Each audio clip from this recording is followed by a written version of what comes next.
Mayor Norman Scott charged with assault over incident at polling station on Election Day. The police have charged Mayor of Spanish Town Norman Scott with assault occasioning actual bodily harm and malicious destruction of property arising from an incident at a polling station in St. Elizabeth on the day of the general election. Scott, 66, of Spanish Town, St. Catherine, and Gazan District in St. Elizabeth, was the People's National Party candidate for St. Elizabeth Southeast. Reports from the Black River Police are that around midday on the day in question, Scott visited the polling station and stayed beyond the allotted time. According to the police, an agent attempted to inform him that his time had expired, resulted in a commotion.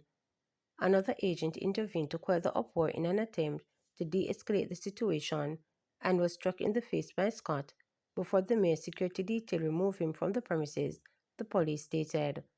Following the incident, a report was made to the police and an investigation was launched. Summonses for offenses of assault occasioning actual bodily harm and malicious destruction of property were served on Scott. He is scheduled to appear in the St. Elizabeth Parish Court on Monday, October 13. Residents of St. James encouraged to continue to partner with the police. Divisional Commander for the St. James Police, Senior Superintendent Aaron Samuels, is encouraging residents of the parish to continue partnering with the police to sustain the significant reduction in crime and further lower the murder rate in their communities. Addressing the multi-meeting of the St. James Municipal Corporation on Thursday, SSP Samuels reported that murders in the parish are down by 57.5% and 41 homicides recorded since the start of the year, compared to 96 during the similar period in 2024. This represents 55 fewer murders within the division.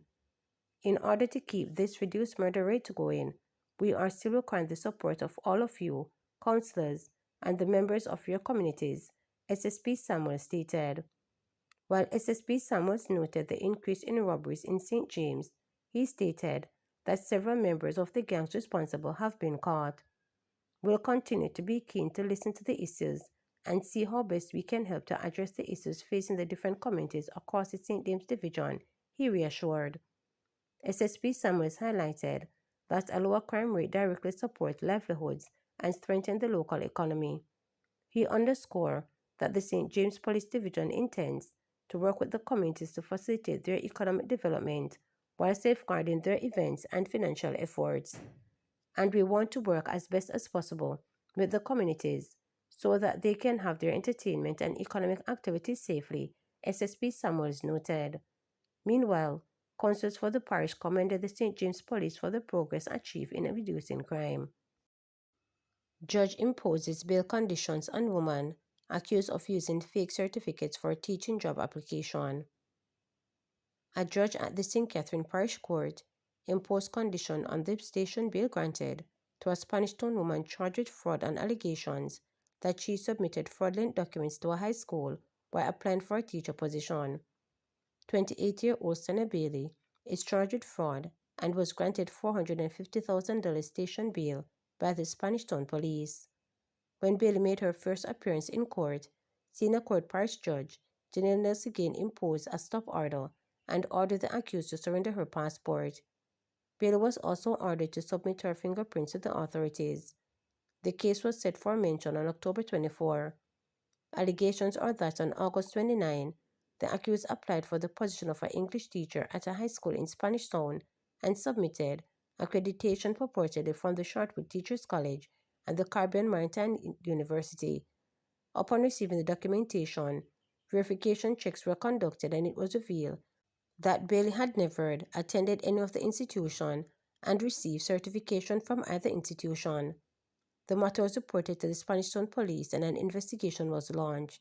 Bailey was subsequently arrested and charged with fraud. Mother Love pleads guilty on promoting violence on Tik Tok charge.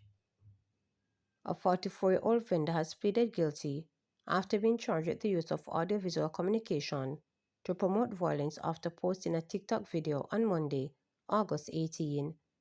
He is Giovanni Skeen, otherwise called Mother Love, a vendor of Mulberry District, Balaclava, St. Elizabeth.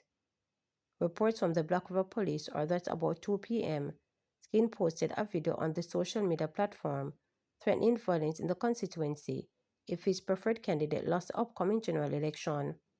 In the video, Skeen reportedly stated, "If we no win, we're going to turn the world in a Haiti, pure big matic and rifle, we'll murder people from your party." Skeen was apprehended by law enforcement on Wednesday, August 20, during a targeted operation in his community. He was subsequently charged following a caution statement and a question and answer session. He appeared before the Santa Cruz Parish Court on Tuesday, September 9, where he pleaded guilty. He is scheduled to report to court on Tuesday, September 23rd for sentencing. March We Are March. Falmouth Mayor Council C. Junior Gager on Thursday referred the catchy campaign jingle to the opposition People's National Party PNP as he again vowed to purge the town's historic water square of unauthorized vending.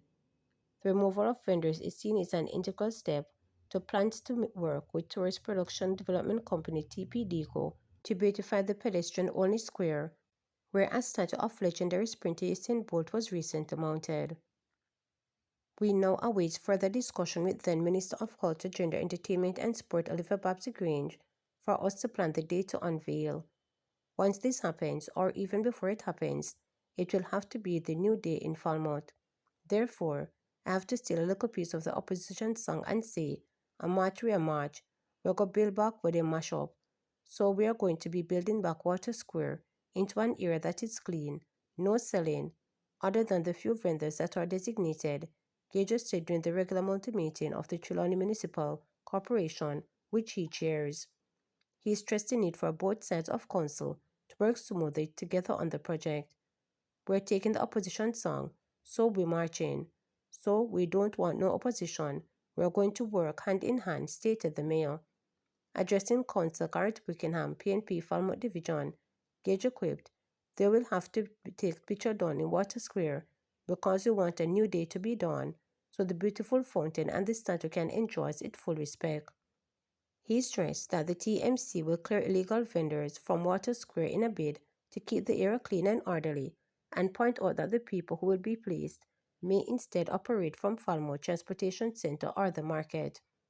"We are saying to the vendors who are moving into Water Square, the transportation center has space where you can occupy, but in Water Square, this will have to just select persons that will be selling things like snow cone or hot dog.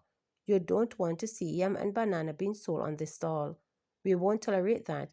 That's for the market," Gager told reporters following the meeting. Just over a week ago, during a visit to the redesigned fountain inside Water Square, Grange said although the long-awaited Bolt statue has been installed, the official unveiling would not take place until the renovation of the square, now 95% complete, is fully finished. The area remains cornered off and closed to the public.